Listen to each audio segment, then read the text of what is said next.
नमस्कार बच्चों, आज सुबह की ऑनलाइन क्लास में आपका स्वागत है। आप सभी बच्चों का दिन मंगलमय हो। आप दिन में अच्छी पढ़ाई करो, इसी कामना के साथ बच्चों में आज का जो आपको पाठ्यक्रम है, जो आज के पर्सन है, एक तरह से पाठ्यक्रम बोल सकते हैं, वो बता सकता हूं मैं आपको बच्चों में दो टॉपिक दे रहा हूं। पहले टॉपिक में मैं ऊंचाई और दूरी संबंधी प्रश्न दूंगा। ये प्रश्न मैं आपको स्क्रीनशॉट भी दे दूंगा और साथ में व्हाट्सएप ग्रुप में भी डालूंगा। देखो बच्चों, प्रश्न नंबर 1 पर हमें चर्चा करनी चाहिए। प्रश्न नंबर 1 क्या है? प्रश्न नंबर 1 ये है,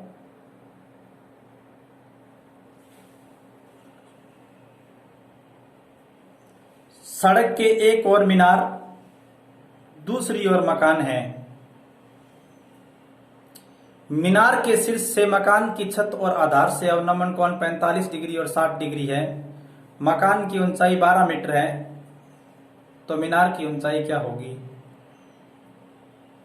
देखो बच्चों, प्रश्न में एक बात बताई गई है भी सड़क के एक ओर मीनार, दूसरी ओर मकान है। मैं बच्चों मान लूं, मैं हल तो शाम को कराऊंगा, अभी तरीका बता रहा हूं। मैंने मान लिया ए बी सड़क है, ए बी है वो सड़क है, और बच्चों सड़क के यहां ये मैंने मकान माना, यहां पर मैंने मकान माना, ए सी मकान है, जिसकी ऊंचाई हमें दे रखी है 12 मीटर। अब बच्चों प्रश्न के अगले भाग पर चर्चा करें। सड़क के एक ओर मीनार, दूसरी ओर मकान है, तो मैंने बच्चों दूसरी ओर मान लिया मकान। अब पहली ओर बच्चों एक और मीनार है, और फिर आगे लाइन पढ़ो। इस लाइन में क्या बताया गया? देखो,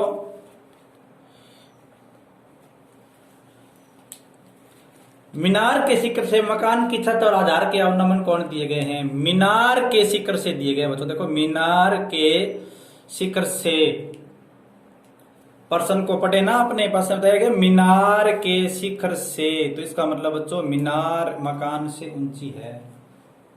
मीनार है बच्चों, मकान से ऊंची है, तो मैं मान लो बच्चों ये मीनार है, और मीनार बच्चों प्रश्नानुसार हमें मकान से ऊंची बनानी पड़ेगी।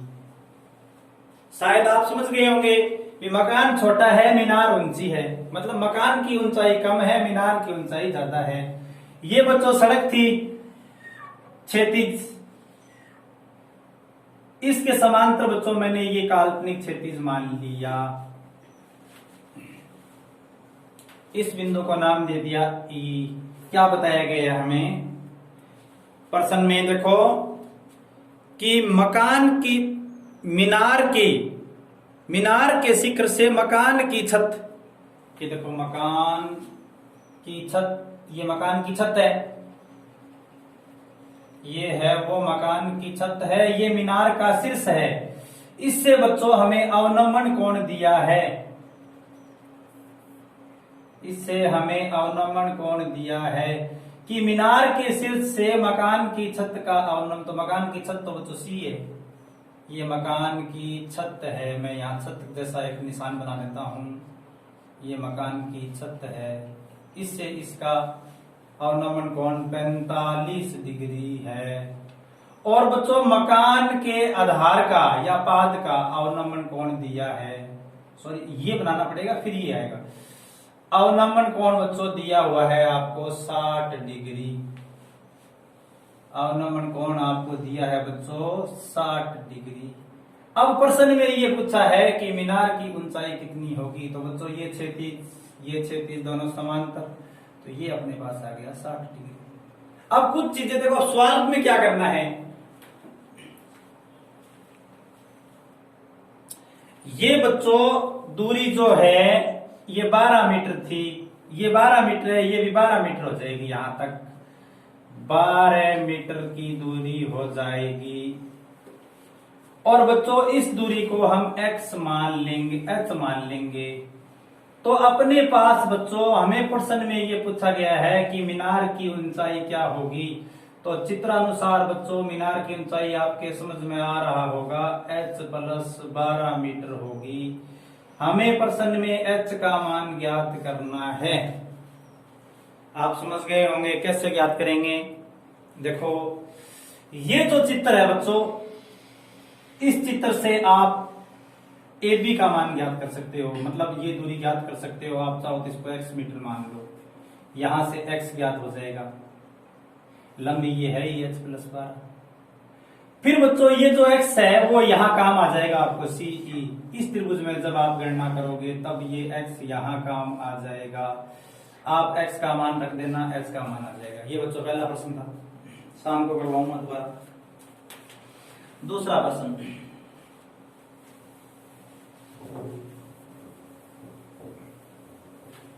प्रश्न नंबर 2 बच्चों ये है, देखो आपकी स्क्रीन पर रख रहा हूं मैं। एक राजमार्ग एक मीनार के नीचे से होकर गुजरता है।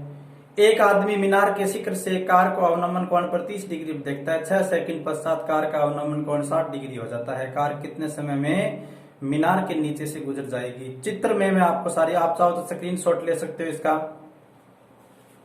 देखो मैं मान लू ये राजमार्ग है,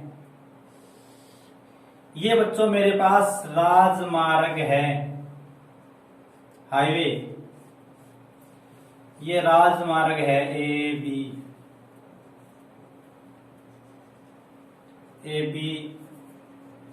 राजमार्ग है। अभी सिर्फ इतना समझा रहा हूं मैं, इन प्रश्नों को आप करोगे कैसे, आप अपना दिमाग लगाओगे। इसके ऊपर बच्चों एक मीनार है, यहां पर राजमार्ग जो है वो मीनार से होकर गुजरता है। यहां पास में मीनार है बच्चों BC। एक आदमी मीनार के शिखर से कार को, मैं मान लू बच्चों पहली कंडीशन में मेरे पास कार यहां है, ये कार जो है पहली कंडीशन में ये कार यहां थी। एक आदमी यहां बैठा है, ये प्रेक्षक है यहां आदमी। ये आ रहा है क्या उसमें? यस नो नो नो बोल दिया करो, नहीं है। एक आदमी इस कार को, ये यहां से क्षैतिज बनाना पड़ेगा काल्पनिक, इस कार को अवनमन कोण पर देखता है और इसने बता रखा है कि बच्चों 30 डिग्री के अवनमन कोण पर देखता है। तो ये चित्र ऐसे बन गया। अब दोनों क्षैतिज बच्चों आपस में समांतर, तो ये कोण भी 30 डिग्री का आ गया। 6 सेकंड बाद कार बच्चों इधर चल रही है, चलते चलते चलते चलते बी की मीनार की तरफ आ रही है। मैं मान लू कार यहां आ गई, कार यहां पर आ गई इस बिंदु पर। 6 सेकंड बाद कार का जो अवनमन कोण व्यक्ति पाता है बच्चों वो 60 डिग्री हो जाता है। तो बच्चों ये भी 60 डिग्री हो गया। दोनों क्षैतिज समांतर है, एकांतर कोण बन गए। ये मीनार की मैंने ऊंचाई मान ली। अब आपको बताना है कि कार कितने समय में मीनार के नीचे से गुजर जाएगी। तो समय का सूत्र होता है बच्चों दूरी बटा चाल। तो इस प्रश्न में दूरियां ज्ञात करनी पड़ेगी बच्चों आपको। पहले ये देखो, पहले आप AC की गणना करोगे। AC क्या है? AC दूरी है। दूरी का सूत्र क्या होगा? चाल गुणा में समय। चाल कितनी मान लेंगे? x मीटर प्रति सेकंड। आप मान लेना, माना, यस, माना चाल x मीटर प्रति सेकंड है, x मीटर प्रति सेकंड है। और समय बच्चों यहां तक है, कितना लगा? 6 सेकंड लगा। प्रश्न में बता रखा है, प्रश्न स्क्रीनशॉट ले लिया होगा आपने। तो ये दूरी आ गई 6x मीटर। AC आ गई 6x मीटर। अब आगे समय नहीं दिया गया, अब BC दूरी ज्ञात करोगे। दूरी का सूत्र क्या होगा? चाल गुणा में समय।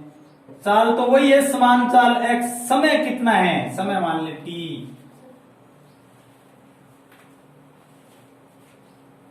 BC बराबर चाल गुणा समय। यहां लिख देता हूं मैं BC जो दूरी है वो हो जाएगा चाल गुणा में समय। चाल तो बच्चों x है ही, समय t मान लिया, तो ये दूरी आ गई xt। तो बच्चों अब ये दूरी आ गई xt। अब बच्चों आपको इस चित्र में tan लगाना है, फिर बड़े चित्र में tan लगाना है, फिर तुलना करनी है x के मान की, तो बाकी सारे कट जाएंगे और t का मान आ जाएगा। बाकी प्रश्न कैसे होगा वो मैं शाम को करवाऊंगा।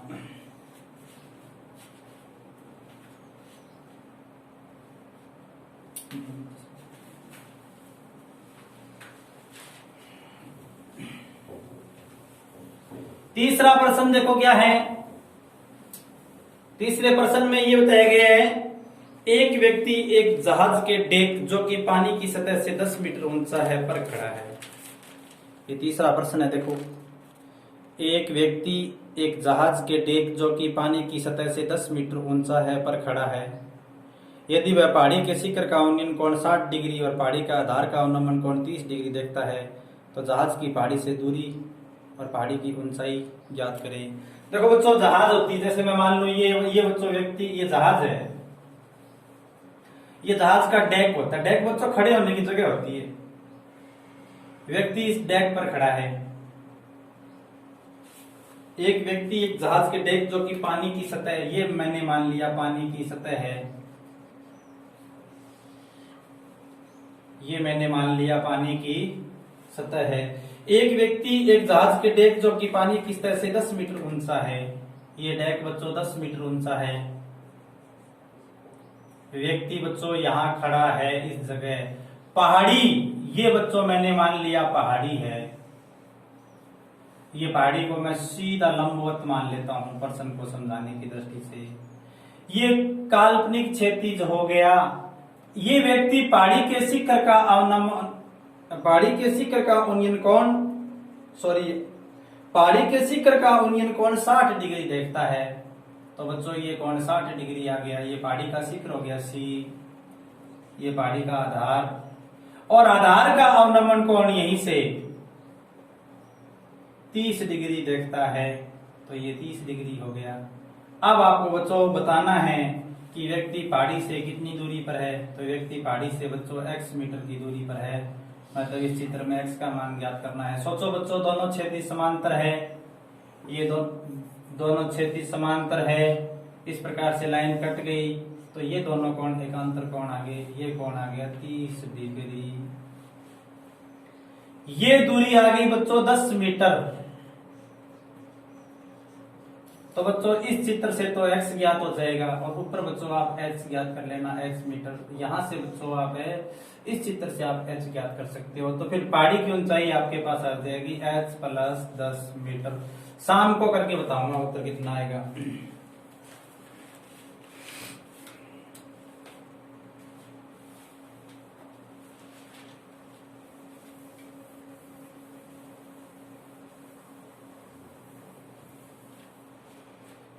बच्चों अगला प्रश्न झील और बादल वाला है। देखो प्रश्न ये है, एक झील पानी की तल से 20 मीटर ऊंचे बिंदु A से बादल का एक झील में पानी के तल से 20 मीटर ऊंचे एक बिंदु A से बादल का उन्नयन कोण 30 डिग्री है। यदि झील में बादल के प्रतिबिंब का बिंदु A से अवनमन कोण 60 डिग्री है, तो बिंदु A से बादल की दूरी ज्ञात करो।